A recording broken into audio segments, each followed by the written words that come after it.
7,187 एकड़ का एचईसी की जमीन जो 1894 लैंड एक्विजिशन के तहत अधिकृत किया गया था, और सबको पता है कि 4,000 एकड़ पर एचईसी बसी है, 3,187 एकड़ यूं ही पड़ा हुआ है।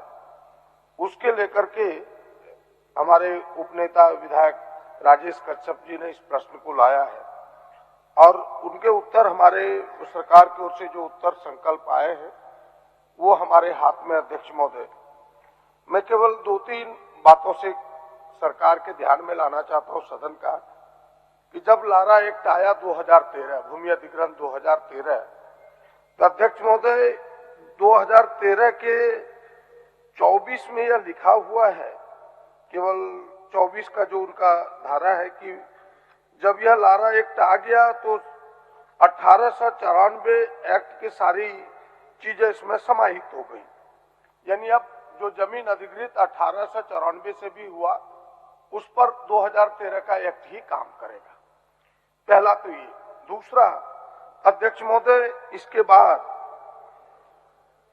अब लारा एक्ट ये कहता है उसका 101 कि जो जमीन बच गया 5 साल के लिए अनयूज्ड, लारा एक्ट 2013 के बाद सरकार ने 2015 नियमावली बनाई, और नियमावली के 2015 को मैं केवल पढ़ देता हूं आपके सामने। उसमें इन्होंने कहा कि जहां अधिनियम के अधीन अर्जित भूमि कब्जा लेने की तिथि से अधिनियम के अंतर्गत निर्धारित समय सीमा तथा अनुपयोजित रह जाती है, वो सरकार के खाते में जाएगा, सरकार उसको पुनः अपने वापस ले सकती है, कहने का उन्होंने प्रयास किया है। तो मैंने 2-3 एक्ट का जिक्र किया है अध्यक्ष महोदय। तो ये 2-3 एक्ट का खुल्लम खुला एचईसी ने उल्लंघन किया। इसी दावे को पेश करने के लिए यह प्रश्न लाया गया, और मेरे पास दर्जनों प्रमाण हैं, जिन प्रमाणों को सरकार को मैं आपके माध्यम से देना चाहता हूं। वो प्रमाण है, एक लंबी चौड़ी है, लेकिन जो प्राइवेट लैंड गया अध्यक्ष महोदय, कंपनियां हैं, एमटी यूनिवर्सिटी को 5 एकड़, एम मुड़मा में 40 एकड़, डीबीसी को भी 5 एकड़, गेल को भी दिया गया है, और एक लंबी फहरिस्त है, पंजाब नेशनल बैंक से लेकर के हजारों एकड़ जमीन को दिया गया, जो कि इस एक्ट का खुल्लम खुल्ला उल्लंघन। जमीन दे सकता है, लेकिन वो सरकार उससे पहले वापस लेगी। सरकार फिर जिसको चाहे, जिस उपयोग में देना चाहे वो देगा। और अध्यक्ष महोदय, मैं कोट करना चाहता हूं केवल आधे मिनट में। एक वर्डिक्ट आया है, वो है सुप्रीम कोर्ट का, जस्टिस संजीव खन्ना एंड संजीव कुमार का, जिसमें स्पष्ट लिखा है कि भाई प्राइवेट पार्टी, थर्ड पार्टी को कोई जो फर्स्ट पार्टी वो जमीन नहीं दे सकता, सरकार दे सकती है। इन तमाम विषयों का जब उल्लंघन हुआ है तो फिर सरकार हमें बताए। इसमें 2 खंड है, एक तो स्मार्ट सिटी एक खंड है। सरकार ने यह उत्तर में कहा कि स्मार्ट सिटी विधिवत हमने लिया है, कोई कानून का उल्लंघन नहीं है, पहला पार्ट ये है। दूसरे पार्ट पर सरकार चुप्पी साध दी है। तो हमें पहले प्रश्न का उत्तर बताए कि यह जो हजारों एकड़ भूमि डायरेक्ट एचईसी थर्ड पार्टी को दे रही है, क्या ये नियम के विरुद्ध है कि नहीं? और नियम के विरुद्ध है तो सरकार अब तक चुप क्यों बैठी है, उसके कारण क्या है? पहला ये।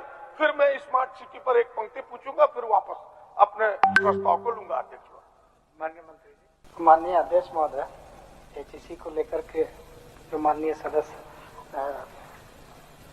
भू अधिग्रहण अधिनियम 1894 को फिर 2013 जो लारा एक्ट आया, उसके आलोक में 2015 में जो चीजें की गई है कि जो जमीनें ली गई जिस प्रयोजन के लिए, यदि उसका उपयोग नहीं होता है तो उसको फिर से उन्हीं को वापस करना जरूरी हो जाता है।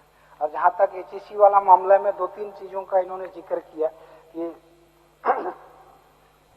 डीबीसी, घेल, पीएनबी और कुछ ऐसे प्राइवेट संस्थाओं को 1000 एकड़ से भी अधिक भूमि दी गई है। क्या ये एचईसी अधिकृत जमीन को दूसरे को दे सकती है? ये सवाल उठा रहे हैं। चूंकि अध्यक्ष महोदय, 1894 वाला लैंड एक्विजिशन वाला मामला में सरकार ही मालिक होती है, ये बात सही है, लेकिन किस परिस्थिति में उसको हस्तांतरित किया गया नहीं है, इसको हम लोग ने स्पष्ट रूप से जिक्र कर दिया जहां तक एचईसी का मामला है, स्मार्ट सिटी का मामला है।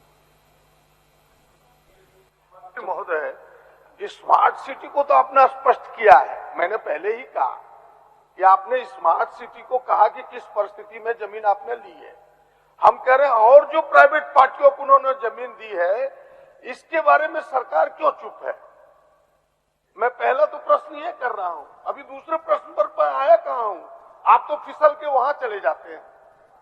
हम कह रहे दूसरी पार्टी को देने, हम जो भूमिहीन लोग हैं, जिन्होंने रैयतों ने जमीन दिया, आज हमें घर बनाने की फुर्सत आप नहीं दे सकते, जमीन सरकार नहीं दे सकती। और ये जो मैं कापी आपको सुपुर्द करता हूं, ये 2011 से प्रारंभ हुआ है और 2017 के बीच सबसे अधिक जमीन दी गई, 2011 से 17 के बीच। आपके जमाने का नहीं है, लेकिन आपकी चुप्पी इस पर मुहर लगाती है। मेरा इतना ही कहना है कि आपकी चुप्पी नहीं होनी चाहिए। अगर एचईसी ने गलत किया है तो भाई उस पर कार्रवाई हो। कोई चीज को भी नियम से ऊपर नहीं रखा जा सकता, चाहे वो प्रदीप यादव हो, चाहे विधानसभा के अध्यक्ष हो, चाहे आप हो, सबको नियम के अंदर ही चलना है। तो फिर एचईसी नियम के परे क्यों है? इस प्रश्न का हमें जवाब चाहिए। और नहीं है तो आप बताएं कि हम एक जांच बिठाएंगे। और मैं लंबी चौड़ी जांच के लिए नहीं कहता अध्यक्ष महोदय, मैं कहता हूं आपकी अध्यक्षता में विधानसभा की कमेटी बने और इस बिंदुओं की जांच करें कि अब तक कितना उन्होंने विचलन किया है, इसकी जांच आप करा दें। हम तो सीधा सा उत्तर कह रहे हैं। माननीय मंत्री जी, राजेश कच्छप जी का प्रश्न है जी, और माननीय प्रदीप जी को ऑथोराइज्ड किया है जी। जहां तक प्रदीप जी का कुछ बातें जो भूमि अधिग्रहण से संबंधित है, उसका ओनरशिप गवर्नमेंट के पास है, तो फिर इस तरह की बातें क्यों हुई? क्योंकि उसके बाद जो भू अधिग्रहण पारदर्शिता नियम आया, उसको फिर से हम लोग ने ये करके झारखंड में लागू किए भी। तो जहां तक 1894 में जो अधिग्रहित भूमि है उस पर ये लागू नहीं होता है, मेरा मानना है अध्यक्ष महोदय। हाँ, 2013 के बाद यदि लैंड एक्विजिशन हो रही है तो वो सारे सेक्शन प्रभावी माने जाएंगे इस राज्य में।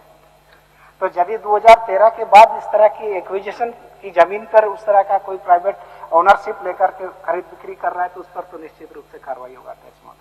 लेकिन 1894 वाला मामले में कोई ऐसा उल्लेखित नहीं है अध्यक्ष महोदय, इसलिए इन चीजों को देखना, माननीय सदस्य का सुझाव बहुत महत्वपूर्ण है, मैं इस चीज को मानता हूँ और इस चीजों को हम लोग एक बार मैं देख लेता हूँ। लेकिन 1884 वाला में वो मामला नहीं लागू होता है। 2013 के बाद इस बात को हम मान सकते हैं। मैं आपके संज्ञान में देना चाहता हूं कि 2013 लारा एक्ट के मैं 24 को खंड को पढ़ता हूं कि land acquisition process under act number 1 of 1894 shall be deemed to have lapsed as, इसका मतलब क्या हो? लैप्स माने जो 1894 का एक लैप्स करेगा इसके अंदर 2013 के अंदर, ये तो समाहित हो गया। इसके बाद जो 1894 अब काम कहां करता? अब तो जो जमीन 1894 में भी लिया गया, अगर हम गलत हैं और आप सही है, हमको कोई एतराज नहीं है। आप अपनी अध्यक्षता में ही कमेटी बनाए ना। अगर हम गलत होंगे तो फिर हम गलत साबित हो जाएंगे। ये तो लंबा बहस का विषय है, यहाँ बहस हो नहीं सकता, समय कम है। इसीलिए तो मैं कह रहा हूं कि आप अपनी अध्यक्षता में कमेटी बनाइए विधानसभा की और इसकी जांच करा लीजिए कि किन किन बिंदुओं पर विचलन हुआ है। अगर हमारा दावा आपत्ति गलत है, हम गलत ठहरे जाएंगे, क्योंकि आपके वहां ज्ञानी लोग भी रहेंगे, पदाधिकारी से लेके एक आप। और ये भी हो सकता है कि इसमें से आप एडवोकेट जनरल को भी बुला सकते हैं, जो हमें हमारे अधूरे ज्ञान को पूरा कर सकता है। हम तो कह रहे हैं कि आप जांच करा लीजिए, अगर आप सही है तो हम बैठ हो जाएंगे। मंत्री जी, जहां तक इन बातों को, जो सेक्शन 24 की बात माननीय सदस्य उठा रहे हैं, मैं इन चीजों को विभाग के स्तर से देख सकता हूं, दिखवा सकता हूं कि जो बातें कह रही है कि उडीम हो जाएंगे, तो उस चीजों को मैं देख सकता हूं। सुप्रीम कोर्ट का जो ऑर्डर है उसके परिप्रेक्ष्य में, आज के परिप्रेक्ष्य में है कि नहीं। लेकिन एक बार सीधे कह देना कि एचईसी गलत कर रहा है, ये मैं इस बात को नहीं मान सकता हूँ अध्यक्ष महोदय। इसीलिए मैं उनकी सूचना को मैं ग्रहण करता हूँ और उसको व्यापक रूप से देखूंगा अध्यक्ष महोदय। उसके बाद ही इस पर कोई चीजें इसको स्पष्ट किया जा सकता है तो गंभीर विषय आप मान रहे हैं, सरकार पीछे ना हटे, मैं नहीं चाहता कि आप पीछे हट जाए, लेकिन सच को कहने में थोड़ी हिम्मत दिखानी होगी और आप हिम्मत दिखाएं। ये जनता के हित में एक अच्छा संदेश जाएगा। ये हमारा कोई स्टार चमकेगा ये नहीं है कि हमें 2 स्टार लग जाएगा हमने आपसे हाँ कहवा दिया। तो हम केवल इतना ही आग्रह आपसे करेंगे कि ये जनता के हित में है और केवल एक नहीं अनेकों इस तरह से। हमने तो सुप्रीम कोर्ट के भी उस जज के ऑर्डर का आपको कॉपी सौंप रहा हूं जिसमें सुप्रीम कोर्ट ने बिल्कुल स्पष्ट शब्दों में कहा है। पढ़ने का वक्त नहीं तो मैं पूरा पढ़ देता आपके सामने। एक तो ये, दूसरा आप कह रहे कि स्मार्ट सिटी को हमने सही दिया। माननीय सदस्य, केवल एक आधा मिनट में खत्म, आधा मिनट केवल हो गया। आपको सहयोग करने के लिए माननीय मंत्री सुदीप कुमार सोनू जी कुछ बोल। माननीय सदस्य को और माननीय मंत्री को सहयोग करना चाहता हूं। तो मान्यवर, कानूनों की व्याख्या 2013 भूमि अधिग्रहण कानून की जिस धारा का उल्लेख माननीय सदस्य कर रहे हैं, सामान्य तौर पर नए अधिनियमों के प्रवृत्त होने पर पुराने अधिनियम निरसित हो जाते हैं। सामान्य प्रक्रिया यही है मान्यवर। और मैं सिर्फ एक बात यह कहना चाहता हूं कि यह सदन भारत सरकार द्वारा बनाए गए कानूनों की व्याख्या करने के लिए शायद उपयुक्त नहीं है। इसके लिए सबसे सर्वश्रेष्ठ और बेहतर प्लेटफॉर्म न्यायालय है। माननीय सदस्य को न्यायालय में जाना चाहिए और 2013 के भूमि अधिग्रहण कानून की पूर्णतः व्याख्या न्यायालय के द्वारा की जाए तो वो सबके हित में उचित होगा। मान्यवर, भारत सरकार के नियम को नहीं पढ़ रहा हूं, मैं राज्य सरकार के नियम को पढ़ रहा हूं। राज्य सरकार ने जो नियमावली बनाई है माननीय मंत्री महोदय, मैं उसको आपके सामने रख रहा हूं और खुद आपने परिभाषित किया जिसको मैंने हिंदी में पढ़ा है, अंग्रेजी में भी ये नहीं है।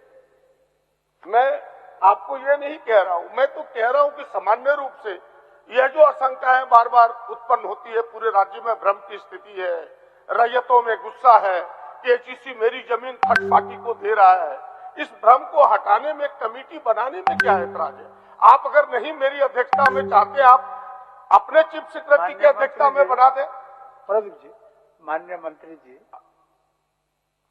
जो विषय को माननीय राजेश कच्छप जी लाए हैं, माननीय प्रदीप जी उस विषय पर कुछ रह रहा है, तो पहले तो उस विषय को आप अपने स्तर से, विभागीय सचिव हो या विभागीय यह हो, वो जो एडवोकेट जनरल की भी बात कर रहे हैं, इन तमाम आप संतुष्ट हो लें। मैं तो उसके बाद जैसे आप इसका आगे बढ़ेंगे। राजेश महोदय, मैंने कह दिया कि आपकी सूचना को मैं ग्रहण करता हूँ, क्योंकि ये सब विषय हैं जिस पर अभी तुरंत कुछ कहना उचित नहीं होगा। मैंने तो कहा है कि सचिव स्तर से मैं इन चीजों को दिखवा रही, तो मैंने कहा है। ठीक है प्रदीप जी, इसी आश्वासन है अध्यक्ष महोदय, केवल इसी आश्वासन से ले रहा हूँ वापस। केवल दूसरा पार्ट जो मैं कह रहा था कि आपने कहा कि स्मार्ट सिटी में मोटेशन हमने ठीक कराया है, लेकिन स्मार्ट सिटी के जीएम के नाम से रसीद क्यों कटने लगा? ये कौन होता है? ये तो कहता नहीं। आपके राजस्व निबंधन एवं भूमि सुधार विभाग के ही चिट्ठी है मेरे पास, जिसको मैं पढ़ता हूं कि निबंधन पदाधिकारी को संसूचित किया गया हो कि हस्तांतरण विलेख के निबंधन अधिनियम 1908 के उपयुक्त धारा 22 के अधीन लोक नीति के विरुद्ध घोषित करते हैं। ये तो आप ही के विभाग की चिट्ठी है, तो भारत सरकार की नहीं है। और आपके जो जीएम है उसके नाम से रसीद कट रहा है, ये तो बिल्कुल गलत है, ये तो कट ही नहीं सकता। सब तो मैं सहयोग करना चाहता हूं। स्मार्ट सिटी मेरे ही विभाग के अधीन आता है। स्मार्ट सिटी के जिस जीएम का जिक्र कर रहे हैं, उससे पहले एक बात हम कहना चाहेंगे कि उस दिन नवीन जायसवाल जी से इसी विषय पर हम लोगों का बातचीत चल रहा था। 2009 के एक ऑनरेबल हाई कोर्ट के जजमेंट का हमने यहाँ पर पढ़ के शब्दशः उल्लेख किया था। अभी संजोग से नहीं है, यदि माननीय सदस्य चाहेंगे तो हम मंगवा के दे देंगे, जिसमें ऑनरेबल हाई कोर्ट ने बिल्कुल स्पष्ट कहा था कि जो लैंड गवर्नमेंट में वेस्ट हो गई, उस जमीन को किसी एग्जीक्यूटिव ऑर्डर से दूसरे को नहीं दिया जा सकता है। ये तमाम प्रक्रियाएं 2009 के ऑनरेबल हाई कोर्ट के जजमेंट में आया। टाटा की हम बात करें, टाटा अपने लीज को सबलीज करता है, सेल ने अपने लीज को सबलीज किया है। और जहां तक सवाल राकेश कुमार जो जीएम हैं उनके नाम पर म्यूटेशन होने का, तो स्मार्ट सिटी की कोई ह्यूमन एंटिटी नहीं है मान्यवर। निश्चित रूप से राकेश कुमार नाम है, पदनाम जीएम का है। तो जीएम के नाम से ही जमीन का म्यूटेशन होना है, यही हुआ है।